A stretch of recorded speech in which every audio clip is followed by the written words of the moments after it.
Eh bien salut tout le monde, on se retrouve pour un nouvel épisode sur le cours C#. On est parti pour voir les boucles. Il y a donc trois types de boucles que nous allons voir dans cet épisode. La boucle for, la boucle while et la boucle for each. Ces différentes boucles vont nous servir à effectuer plus ou moins la même chose. On parlera de parcours de liste, de tableau, d'effectuer des actions tant qu'une condition n'est pas vérifiée. On va donc tout de suite commencer par la boucle for. Donc j'ai deux tableaux, enfin j'ai une liste et un tableau, pardon, qui contiennent la même chose, les jours de la semaine, voilà. Donc premièrement on a donc la boucle for qui se présente comme ceci.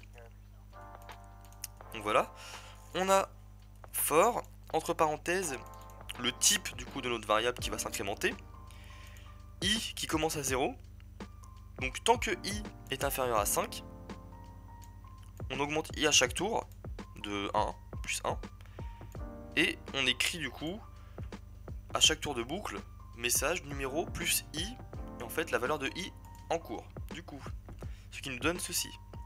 Donc i au début égale à 0, donc on écrit tac, message égale 0, hop, on revient, le message du coup ici il a été augmenté, 1, message égale 1, 2, 3, 4, et là c'est strictement inférieur à 5, donc si il est égal à 5, tac, il ne veut pas. Si on veut afficher du coup jusqu'à message 5, on n'aura qu'à écrire inférieur ou égal à 5. Si par contre on veut afficher aussi, parce que comme on commence, le i ici commence à 0, voilà, message NO0 c'est pas ouf, donc évidemment on va commencer à 1. Du coup voilà, on aura les 4 premiers messages. Donc inférieur ou égal à 5. Voilà. Il faut faire attention de ne pas tomber dans une boucle infinie. Imaginons que l'on mette i moins moins, et dans ce cas, bah voilà, là, ça va défiler jusqu'à l'infini, puisque bah la boucle ne sera jamais égale à 5. Donc voilà.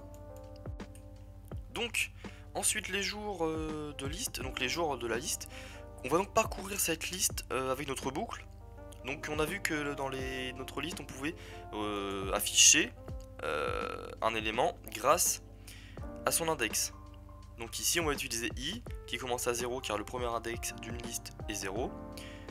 Donc jusqu'à jour de liste.count qui va bien compter le dernier élément, donc 0, 1, 2, 3, 4, 5, 6. Donc ça ira bien jusqu'à 6. On peut même marquer jour liste de i plus i. On va mettre un petit espace, on va mettre un petit tiret. Voilà, comme ça on verra bien la valeur de i. Hop, donc lundi 0, voilà, donc ça c'est l'index. 1, 2, 3, 4, 5, 6. Donc voilà, c'est parfait. On a bien, donc vous voyez, notre liste qui est numérée avec notre boucle. Alors évidemment, ça fonctionne exactement de la même manière qu'un tableau, hein. J'ai juste à remplacer jour liste par jour tableau. Jour tableau, c'est .count avec une parenthèse pour la méthode. Voilà, donc c'est exactement pareil, à part que la méthode count n'existe pas dans notre liste. Voilà. C'est parfait du coup pour ces deux boucles. Hop, on va attaquer la boucle while.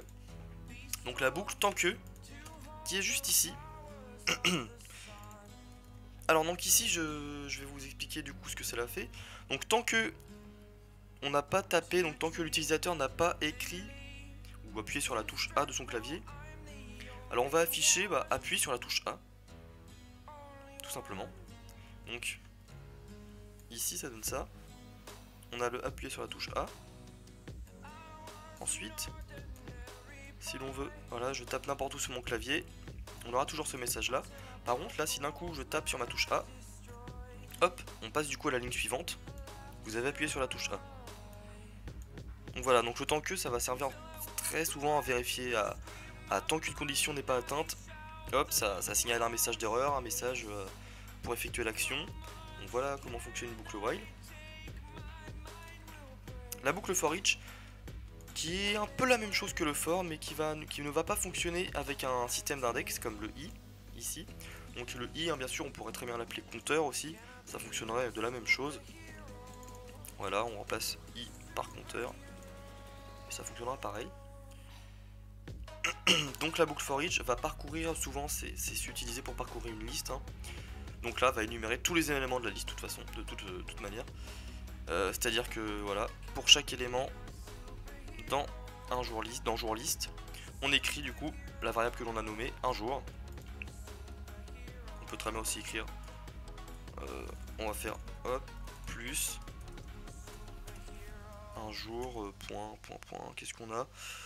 On doit avoir là un... Non, non, non, on n'a pas... On n'a pas ça, le length. Voilà, on pourra très bien faire ça pour avoir un caractère propre à l'objet.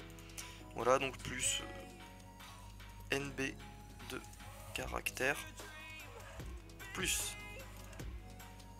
Voilà. Hop là. Du coup, on a bien, vous voyez avec la variable compteur, du coup ça fonctionne très bien. Hop, on appuie sur la touche A. Et ensuite, voilà. On a bien du coup pour chaque jour, notre jour d'affiché, plus le nombre de caractères, avec le nombre de caractères qui correspond du coup aux 5 lettres de lundi, aux 5 lettres de mardi, aux 8 lettres de mercredi, etc. etc. Hop. Je pense qu'on en a fini pour ces boucles du coup. La boucle for, la boucle while, la boucle for each sont les boucles utilisées du coup en programmation. Elles permettent de vérifier des conditions, d'effectuer un parcours d'une liste, d'un tableau. Voilà donc ce qu'il y a à retenir sur les boucles.